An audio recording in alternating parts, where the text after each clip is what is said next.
Salut les filles, eh ben ça fait déjà 15 jours, donc nous voilà pour la suite du Quilt Mystère.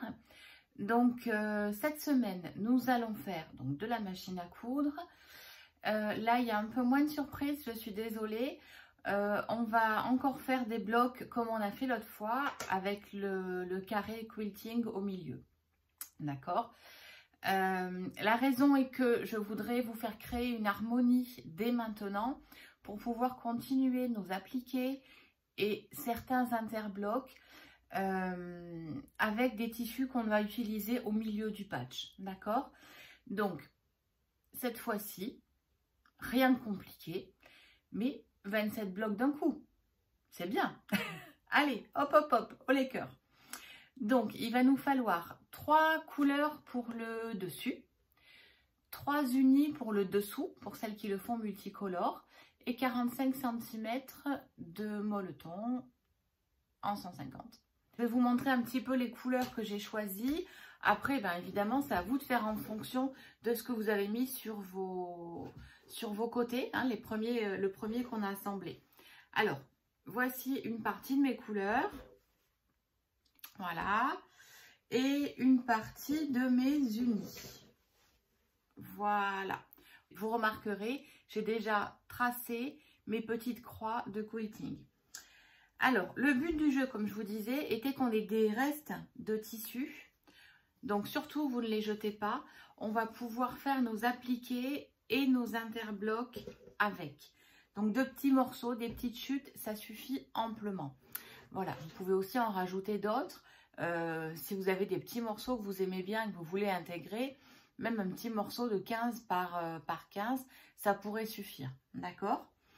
Alors là, ben, pas de cours technique cette fois-ci, puisque c'est exactement la même chose qu'il y a 15 jours. Je vais juste vous mettre quelques petites manipulations et puis je vais vous montrer les blocs finis. Cette fois-ci, on ne les assemble pas, puisque la fois prochaine, on risque de faire encore 3 couleurs différentes et encore ce même assemblage. Alors, quand je dis la fois prochaine, ce ne sera pas dans 15 jours, hein. Ce sera un petit peu plus loin pour qu'on puisse encore avancer sur nos blocs et qu'on puisse faire des interblocs justement un petit peu plus rigolos que ce qu'on fait là. Voilà, et ben écoutez, à tout de suite. Donc nous voici côté préparation. Donc là, au niveau des mesures, j'ai préparé 9 carrés de dessous de chaque couleur. Pour celles qui le font uni, on a 27 carrés. Et 9 carrés de dessus de chaque couleur. Ces carrés-là font 19 par 19 cm, d'accord? Il va falloir, quand on les assemble, assembler toujours la même couleur de dessous avec la même couleur de dessus. Pour celles qui font des couleurs différentes, ok? Moi, c'est ce que j'ai fait avec cela. Puis au moment de l'assemblage, on n'aura pas le souci du dessous.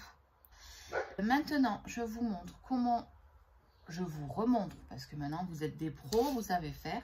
Donc je prends mon tissu de dessus, je lui cale mon molleton, je le centre et je mets par-dessus mon tissu de dessous. Ok, je fais un petit sandwich, j'épingle tout ça.